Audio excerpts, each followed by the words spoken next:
Welcome back to Meaningful Whispers. Tonight you find yourself stepping into the soft glow of flickering oil lamps. The air smells faintly of wax and dust, an ancient perfume only libraries can wear.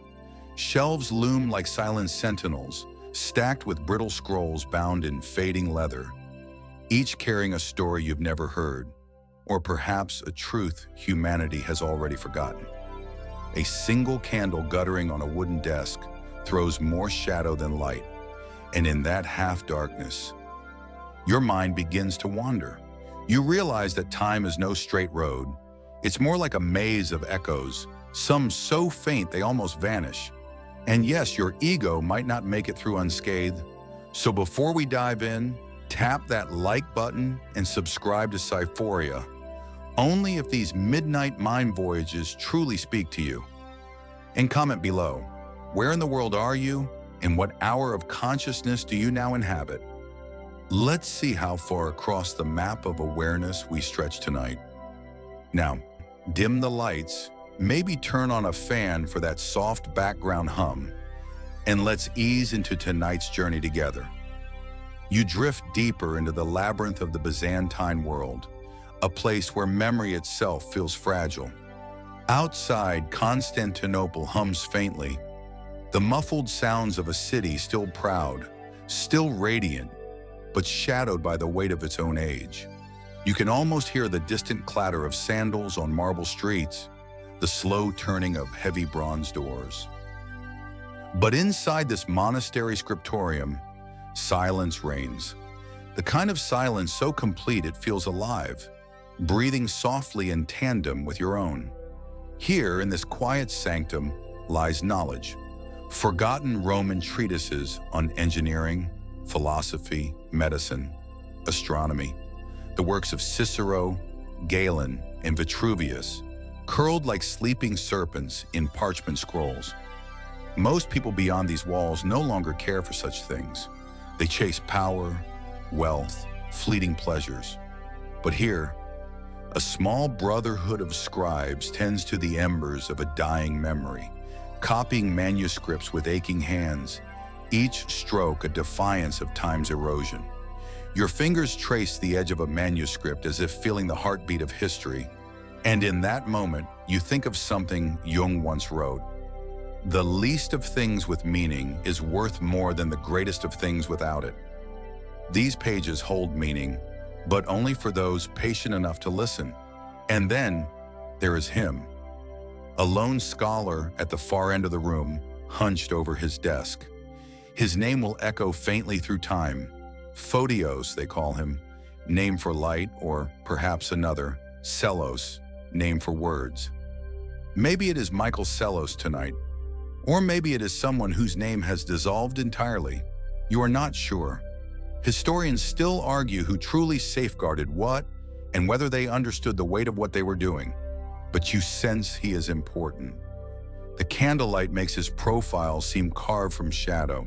His quill moves swiftly, urgently, as if he is racing an invisible clock. Every so often he pauses, presses his fingers to his temple, and exhales, almost like you would when meditating after a long, restless day. Breathe in slowly now. Feel your chest expand gently. Hold for a moment, and exhale, letting your body sink just a little deeper into calm. That's how he steadies himself, too, before returning to his fragile task.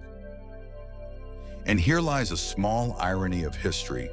Rome fell, not in one cataclysmic crash, but in layers of forgetting. Streets emptied, scholars fled, libraries burned, but worse, many were simply abandoned. Knowledge was not stolen, it was neglected, lost in the quiet erosion of care. And now, centuries later, this single man sifts through the ashes, piecing fragments together like a dreamer, reconstructing the shape of a half-remembered dream. You lean closer to his desk. You see a page open to a Roman treatise on aqueducts.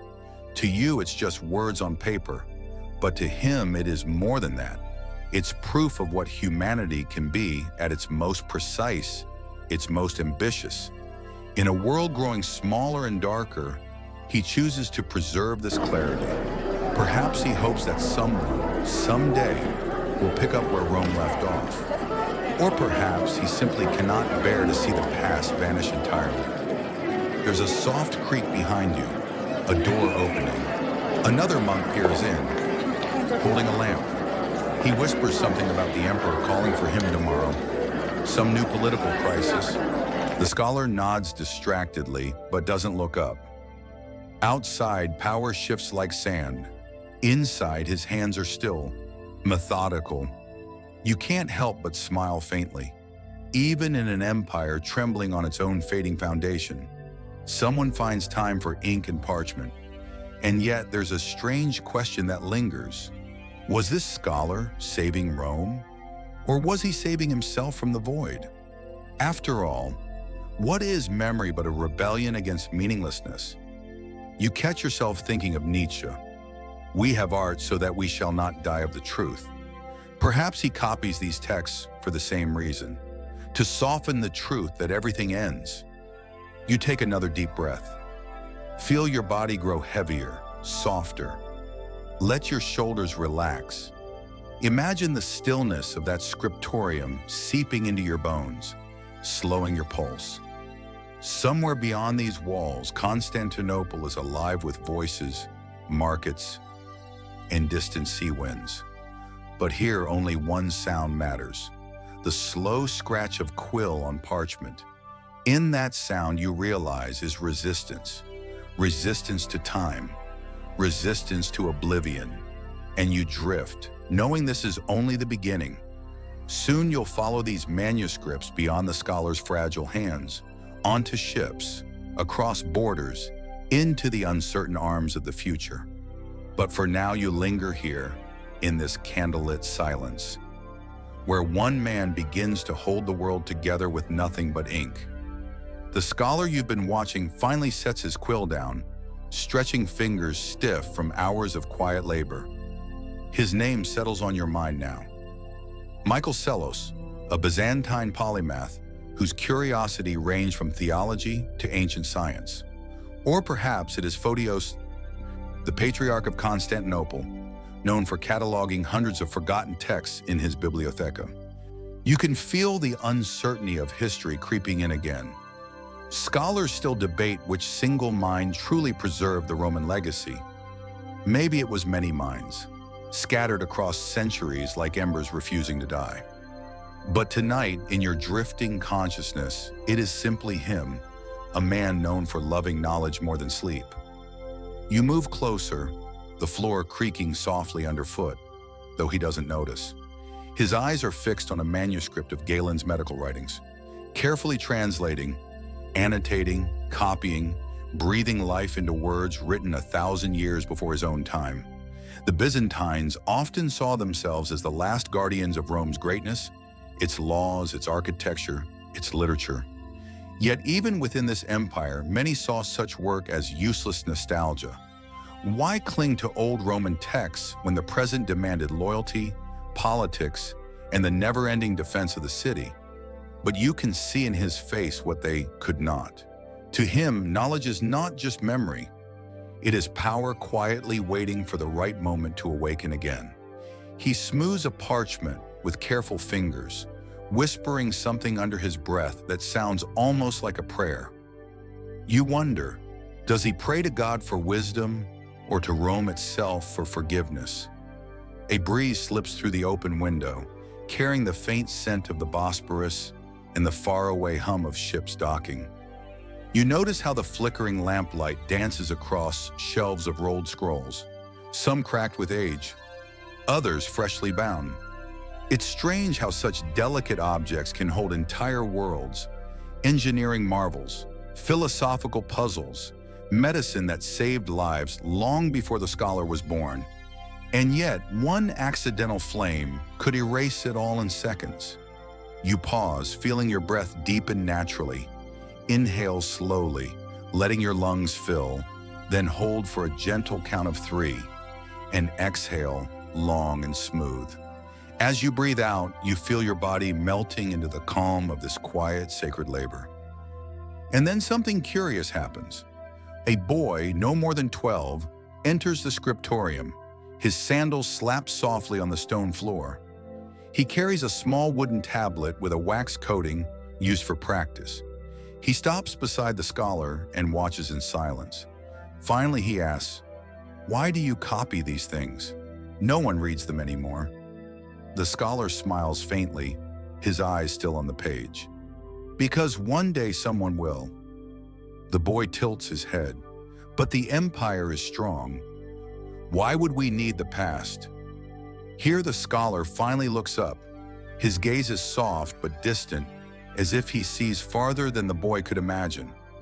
"Empires do not last, but wisdom waits. It sleeps until it is called again." The boy doesn't answer. He seems unsure, half bored, half mesmerized. You almost want to laugh softly at the scene. It's the same question every generation asks. Why learn what came before? And always the answer feels too subtle for a restless mind. A thought flickers in your drifting state. Historians still argue whether Sellos truly cared for preservation, or if his interest was selfish, merely the amusement of a mind too curious for its own time. Some even accuse him of reshaping the texts, editing history itself to fit Byzantine sensibilities. Did he save Rome's secrets, or rewrite them? You will never know. And yet, isn't that the beauty of it? Even ambiguity has its own kind of survival. You let your mind wander, thinking of another odd anecdote from this age. Once, during a quiet council meeting, Sellos was caught quoting a line of Plato so obscure that the emperor himself asked where he'd learned it. With a mischievous smile, he replied, "From someone who cared enough to remember." It's almost a joke, but also a reminder that memory itself can be an act of rebellion. Outside, a bell tolls faintly from Hagia Sophia. The sound ripples through the night like a reminder that time is always slipping. The scholar gathers his manuscripts and ties them with a simple cord, preparing them for storage, or perhaps for a secret journey. In a few weeks, they will leave the safety of the city and travel across dangerous seas. Some will never return. Others will sleep for centuries in forgotten libraries, waiting for the Renaissance to awaken them. You feel the weight of this moment, though it is quiet, almost invisible. History rarely announces itself with fanfare. Sometimes it is just one man, one candle, one fragile manuscript. You can't help but think of that Nietzsche line again. "We have art so that we shall not die of the truth." Perhaps these texts are his art, his way of softening the truth of impermanence. Take another breath. Let your eyelids grow heavy as you imagine the glow of that single candle. Imagine its warmth on your skin. With each exhale, let the stillness of this moment pull you deeper into calm. The boy leaves, the scholar remains, and the scriptorium falls back into silence. Outside, empires rise and fall in whispers, but inside, the Roman world is alive again, letter by letter. Soon you will follow these fragile texts as they leave the sanctuary, facing storms and thieves in the slow rot of time. But for now, you remain here in the soft heartbeat of Byzantine memory, knowing that what survives tonight will shape worlds centuries from now. You drift forward in time, but only slightly. The scholar's hands, so precise and deliberate, now rest on a travel chest. It is rough-hewn cedar, its scent sharp and resinous, mingling with the faint mustiness of parchment. You watch as he carefully packs a handful of scrolls and codices, bits of Rome reborn in Byzantine ink. He doesn't bring them all. He can't. There's always a choice, always a quiet grief in leaving knowledge behind. You feel that ache in your own chest, as if you too were choosing which memories to save before a flood. He isn't leaving for pleasure. The capital is restless, pulled between power struggles and theological disputes. A whisper travels through the city that the emperor's favor may soon change, and scholars like him could easily be scapegoated for heresy or treason. So he prepares a secret journey to a monastery hidden deep in the hills of Mount Athos, where silence is thicker than any wall. As you follow him down the harbor steps, the air grows damp and cool. You can almost taste the salt of the sea. Inhale slowly. Imagine that briny sharpness filling your lungs, then release it with a long, slow sigh. Your body sinks deeper into the lull of this quiet voyage.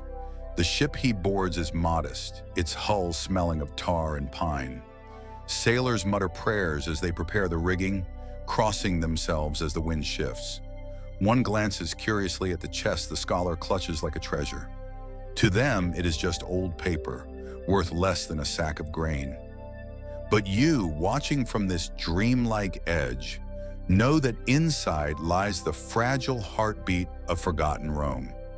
Treatises on architecture that would later inspire Brunelleschi, fragments of legal texts that would guide European law, and strange, intricate diagrams of Roman machines that seem almost magical in this age. Night falls quickly over the Bosporus. The waves are small but persistent, lapping at the sides of the boat in a rhythm like a slow drum beat. You feel your thoughts rocking with the motion, soft and hypnotic. The scholar sits quietly under the dim glow of a lantern, his face unreadable. Perhaps he is afraid, or perhaps he is secretly thrilled, knowing that what he carries might outlast the empire itself. There is an odd moment on this journey, a small anecdote you can't quite forget. One evening as the boat drifts near the coast, a sudden storm brews. Rain lashes the deck, and sailors shout orders over the roar of the sea. Amid the chaos, the scholar does something strange. He shields the manuscripts first, wrapping them in his own cloak before thinking of his own safety. A sailor, seeing this, laughs and says, "Do you think those papers will save you from drowning?" And with quiet firmness, the scholar answers, "They will save us all from drowning, just not tonight." The storm passes, leaving the deck slick and glistening. A few scrolls are damp but unharmed, and you wonder, was it pure foresight or a kind of faith beyond reason? Historians still argue whether these men knew the true weight of what they saved. Were they consciously shaping the future, or merely trying to preserve their own little corner of meaning? You think of a short line from Marcus Aurelius, one the scholar himself might have known. Time is a river of passing events. Tonight, you feel that river clearly. The ship moves like a leaf upon it, carrying the last whispers of an ancient empire toward a distant shore. Days later, they arrive at the monastery. You can see it now. Stone walls weathered by centuries of prayer, perched on a rugged cliff where seabirds wheel in lazy arcs. Inside, the air is cooler, thick with incense and quiet chants. The scholar is greeted by monks who speak little, but whose eyes widen slightly at the sight of the chest. They know its importance without needing explanation. Within these walls, the manuscripts will be copied again. Ink will flow like a second bloodstream for Rome's forgotten wisdom. Some copies will remain here. Others will travel farther still, hidden in merchant caravans, gifted to Italian traders, smuggled into the libraries of Venice, Florence, and beyond. And centuries later, they will spark a flame so bright that Europe will call it a rebirth. You lean closer, imagining your fingertips brushing over those vellum pages, still faintly warm from the scribe's hand. You can almost hear the soft scratching of quills, the gentle tapping of knives trimming parchment edges. And in that sound, there's a strange reassurance. Humanity clinging to what it knows even as the world shifts beneath it. Take another breath. Let your shoulders loosen. Feel the quiet strength of those who carried knowledge through storms and uncertainty. Exhale, and with it, release the tension you didn't even realize you were holding. A subtle humor creeps into your thoughts. You picture a monk, half asleep during late-night copying, accidentally sneezing on a priceless Roman text. And centuries later, some Renaissance scholar would puzzle over a smudge in the margins, convinced it was a deliberate symbol. History is full of such tiny accidents, reshaping meaning with every human touch. You stay a while longer in the monastery. The scholar sits in a corner cell, finally allowing himself to rest. He knows his work isn't finished, but for tonight, the manuscripts are safe. The flicker of candlelight dances across the stone walls, casting long shadows like silent guardians. Outside, the sea is calm again. You hear its distant hush, like the slow breathing of the earth. And as you watch the scholar close his eyes, you realize this is not just his story. It is your story too, the endless human act of saving what would otherwise be lost. Soon you will follow the manuscripts further, to Venice, to Florence, to the restless minds of men like Petrarch and Boccaccio, who will call them miracles. But for now, you linger here where knowledge sleeps in peace for just a little while longer. You drift again, moving forward through decades that pass like soft ripples. The monastery's silence fades, replaced by the bustle of an Italian port city. The manuscripts you once saw guarded like sacred relics are now bundled into a merchant's cargo, hidden among silk, spices, and mundane contracts. The chest is lighter now. Only select texts made the journey, copied carefully onto fresh vellum by patient monks. But even fragments are enough to plant seeds. The boat rocks into Venice, the city of lagoons and mirrored canals. You can smell it, a mixture of salt water, aged wood, and the faint sweetness of burning oil lamps. Venice is unlike Constantinople. It is neither the last ember of an empire nor a holy refuge. It is a marketplace of ambition, a labyrinth where ideas mingle with commerce. And here the manuscripts are unpacked in a dim warehouse near the Rialto Bridge, passed into the hands of a new kind of custodian, a wealthy Venetian patron who collects rare books like others collect jewels. Pause and breathe deeply now. Inhale as if you're standing in that warehouse, feeling the cool dampness of stone walls, and exhale slowly, letting your body ease deeper into the calm rhythm of the story. This patron, let's call him Lorenzo, though his real name is lost, doesn't fully grasp the contents. He admires the Roman letters, the curious diagrams, the bold geometry of Vitruvius' architectural treatises, but it's a scholar he later hires, a quiet Florentine named Giovanni, who begins to truly understand what lies hidden in the lines. Giovanni spends long nights hunched over these manuscripts, candlelight pooling like gold over the text. One evening, Giovanni has an odd vision, an unusual anecdote whispered through time. As he traces the ancient Roman equations for domes and arches, he imagines buildings not yet built. He sees a cathedral rising in Florence, a dome so vast it defies reason, yet it stands because the Romans knew secrets about weight and balance. He doesn't yet know the name Brunelleschi, but this Roman whisper will eventually reach him like a ghostly blueprint. Historians still argue whether this moment in Venice was the true turning point. Did the manuscripts ignite the Renaissance here? Or were they just one thread in a much larger tapestry of rediscovery? Some claim Europe was already on the brink of awakening, with or without these Byzantine treasures. Others insist this was the spark, and you, caught in the dreamlike drift, can feel the ambiguity, how history is never as clean as we pretend.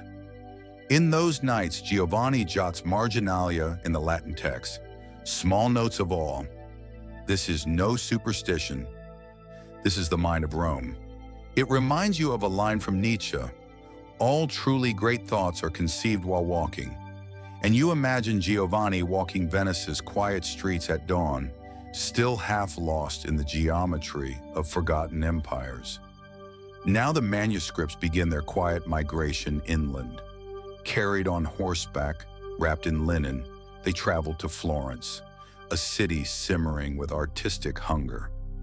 There, the Medici family, patrons of everything luminous and ambitious, begin to take notice. Soon these scrolls will sit in the same libraries that nurture painters, sculptors, and architects who will change the face of Europe.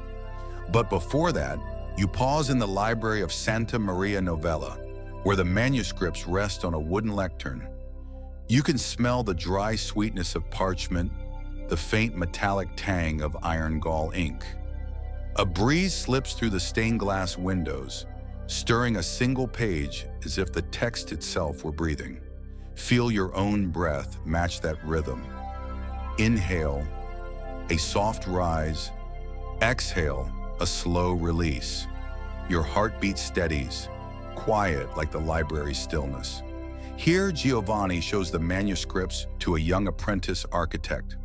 The boy runs his fingers over a Roman sketch of aqueducts, marveling at the logic hidden in the curves. He asks, almost in a whisper, "Did they truly build this?" Giovanni only smiles. "They did, and now perhaps we will again." There's a subtle humor here too. Imagine these Florentines staring at a Roman design for central heating and thinking it's sorcery. Centuries later, we still marvel at the fact that ancient Romans had luxuries we consider modern. It's a reminder that progress isn't always linear. It sometimes spirals, forgetting what it once knew, only to rediscover it like déjà vu. The manuscripts begin influencing conversations beyond architecture. Legal scholars find fragments of Justinian's codices shaping civic life. Writers find echoes of Cicero and Seneca, enriching the humanist voice. Each text becomes a stone thrown into the still water of medieval Europe, creating ripples that widen into an entire cultural rebirth. And you, hovering through this dreamlike time, see how fragile it all was. A single lost shipment, a careless fire, a storm at sea, and the entire Renaissance might have been dimmer, delayed, or perhaps entirely different. This makes you reflect inward for a moment. What knowledge do we hold now that future centuries might cling to? What fragile truths are we unknowingly carrying forward? Take another deep breath, let your eyelids soften. Think of the way history sleeps inside each of us, waiting to be awakened. By now, the manuscripts are no longer just texts. They are talismans, whispered promises that the world can be more than it seems. Giovanni eventually passes them into the hands of others. Poggio Bracciolini, Niccolo Niccoli, names that will echo in the annals of Renaissance thought. And slowly, like dawn creeping over a long night, the knowledge that began in ancient Rome was nearly lost in Byzantium and carried over the seas by a lone scholar, begins to reshape Europe's very soul. The journey isn't over yet. Ahead lies the meeting of minds that will birth new art, new science, and new visions of what humanity can be. But you remain here for just a moment longer in this Florentine twilight. As the pages rest gently open on a wooden desk, their lines still glowing with the quiet fire of memory, you drift deeper now into Florence itself, where the manuscripts find their true audience. The city hums like a living organism, each stone alleyway carrying the footsteps of thinkers who don't yet know they're about to change the world. You sense it in the air, a hunger for meaning, for symmetry, for a rediscovery of what it means to be human. The manuscripts are now in the hands of Niccolo Niccoli, the eccentric book collector who hoards knowledge as though it were gold. His library smells of beeswax and old leather, an intoxicating blend of devotion and obsession. Niccoli doesn't simply read the texts, he reveres them. Each Roman page he unfolds feels like uncovering a buried civilization. The works of Vitruvius on architecture, the rhetoric of Cicero, the moral philosophy of Seneca. Suddenly, these ancient voices whisper into a world ready to listen. Pause with me. Feel the weight of your body sink into the surface beneath you. Inhale softly, as though you're breathing in the faint dust of old parchment, and exhale with the sense of release that comes from touching something enduring.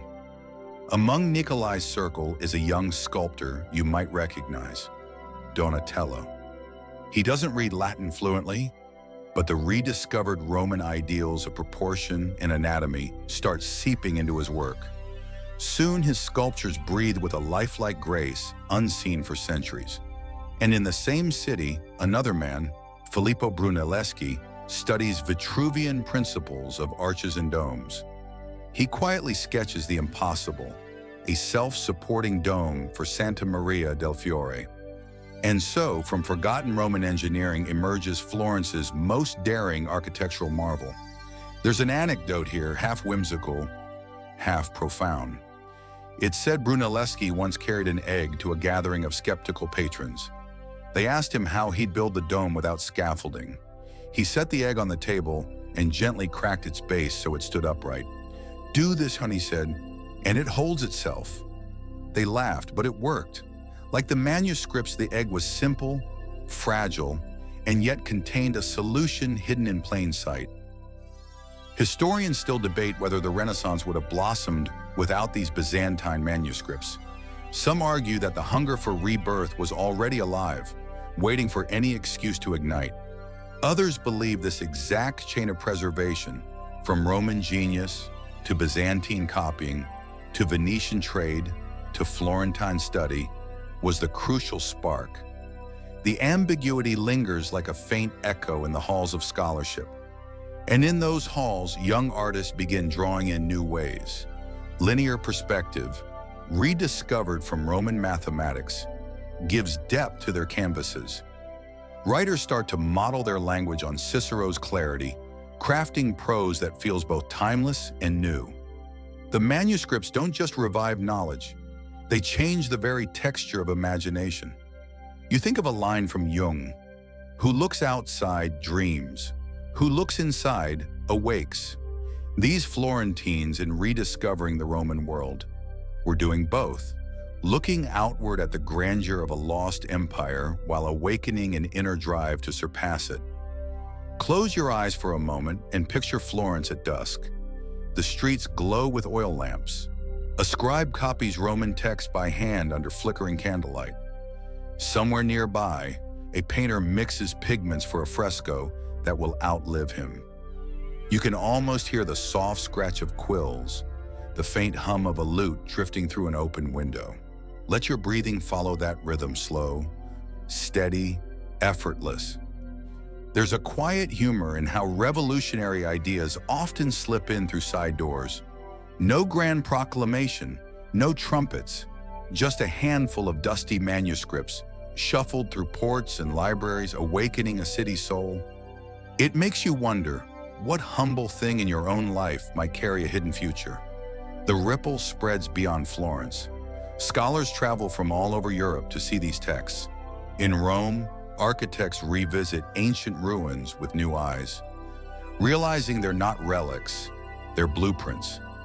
In Germany, a young printer named Gutenberg will soon invent a way to multiply knowledge faster than any monastery could copy it. You can feel history gathering momentum, like a river swelling with rain. And yet, even as the Renaissance blooms, you sense a delicate balance. It's fragile, like the manuscripts themselves.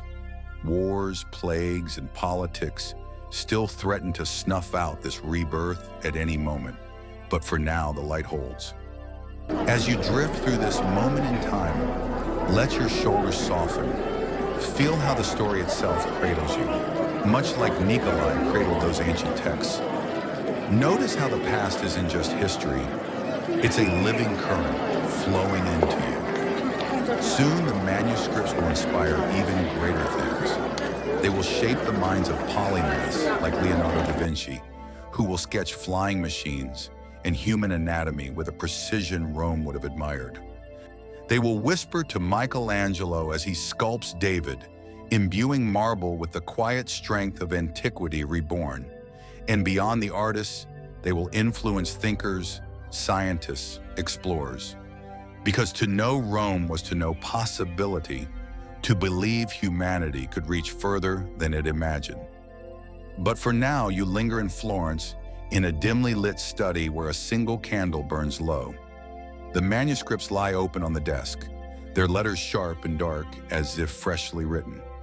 Outside, the bells of Santa Maria del Fiore toll softly, echoing through narrow streets.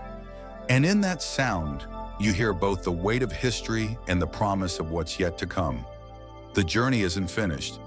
Ahead lies the broader Renaissance, a world transformed by the rediscovery of forgotten truths.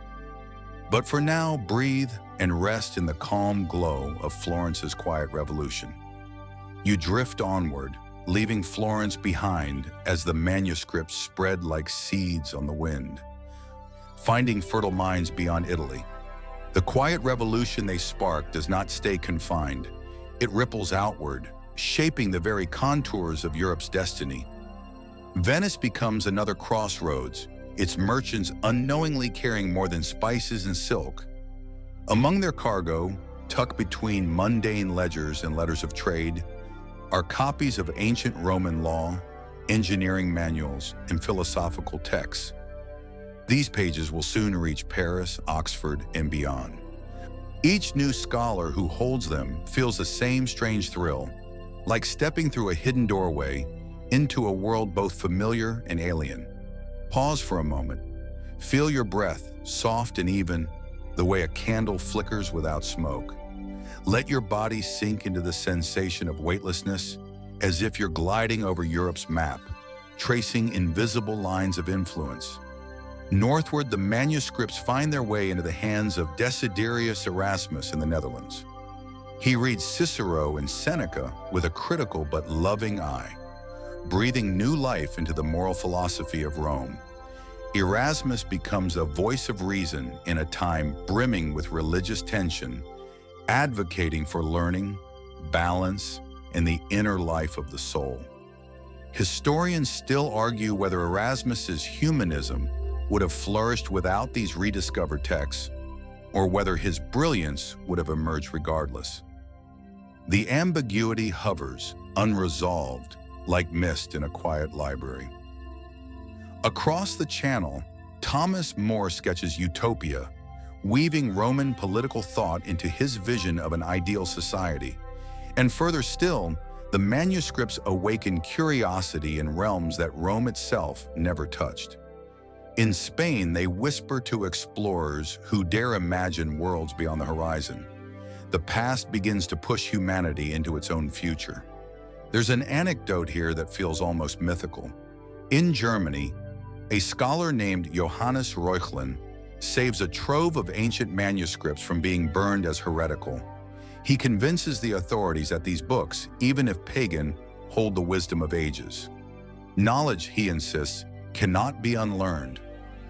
And so with that quiet act of defiance, more texts survive to feed the growing hunger for rediscovery. It's tempting to believe history moves in straight lines, but you feel here it spirals. Rome rose and fell. Byzantium preserved what it could. And now, through a Byzantine scholar's patient hands, the ancient voice sings again in a new world. The manuscripts are like a torch passed carefully across centuries of darkness, its flame dim but unbroken. A line from Nietzsche drifts through your thoughts. He who has a why to live can bear almost any how. For the scholars of the Renaissance, the why was clear: human potential, human beauty, human reason. The how was rediscovered in every Roman line they read. Your breath slows. Your eyelids grow heavy, but the story continues to flow. You see how the revival of Roman engineering shapes entire cities, how Brunelleschi's dome becomes a blueprint for St. Peter's in Rome, how Vitruvius's geometry informs Da Vinci's Vitruvian Man, mapping the harmony of the human body. Knowledge doesn't just inspire art, it reshapes the very frame through which humanity sees itself. And yet, even amid this rebirth, there are shadows. Wars rage on. Libraries still burn. The fragility of knowledge never disappears entirely. You sense the irony that something so powerful remains so vulnerable, always at the mercy of human hands. Perhaps that is why it feels so sacred. Now take another slow breath. Inhale as if you're filling your lungs with the scent of old ink and candle wax. Exhale with the ease of release, as if you're letting go of centuries of forgotten silence. The Renaissance swells to its peak. Michelangelo chisels perfection from stone. Raphael paints rooms that seem to hold the wisdom of Athens and the devotion of Jerusalem in the same space. Copernicus looks at the stars and dares to reimagine the universe. All of it, a chain reaction from knowledge almost lost. The manuscripts that once sat unnoticed in a monastic library now live in the hands of kings, artists, and scientists. And with each person they touch, they transform not just what is known, but what is possible. And here, at the edge of this story, you reflect on the quiet power of preservation. One scholar, copying by candlelight in Byzantium. One patient searcher, unrolling dusty scrolls in a forgotten monastery. One librarian in Florence, saving a brittle page from decay. They didn't set out to change the world. They simply refused to let it forget. The final echo of this tale is not grand, but gentle. It reminds you that ideas outlive empires, that even in decline, something endures, waiting for the right moment to awaken. The Byzantines couldn't have known they were lighting the path to the Renaissance, but they did, and now you know too. Your breathing deepens as the journey slows. Picture a quiet library at night. The room is empty, but on the desk lies a single open book. The candle beside it burns low, its wax pooling like melted time. Outside, the world sleeps, unaware that inside these pages, history waits, alive and patient. And as you let this image settle, you feel a soft calm unfurl through your body. The story of the manuscripts has come full circle, from the grandeur of Rome, through Byzantium's fading glory, to the rebirth of a world that dared to dream again. Let the calm hold you. You are, after all, part of this same continuum, the endless chain of remembering, forgetting, and rediscovering what it means to be human. Now let the echoes of this journey fade into stillness. You've walked through the halls of lost empires, watched the dim glow of a Byzantine scholar's candle, felt the weight of forgotten knowledge returning to light. Notice how your body feels now, heavier and softer, as though history itself has settled gently over you like a blanket. Take a slow breath in, counting quietly to 4, and exhale, letting any lingering tension dissolve.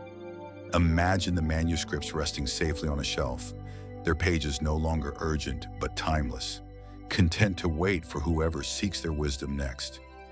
Perhaps you feel a sense of wonder that the smallest actions can ripple through centuries.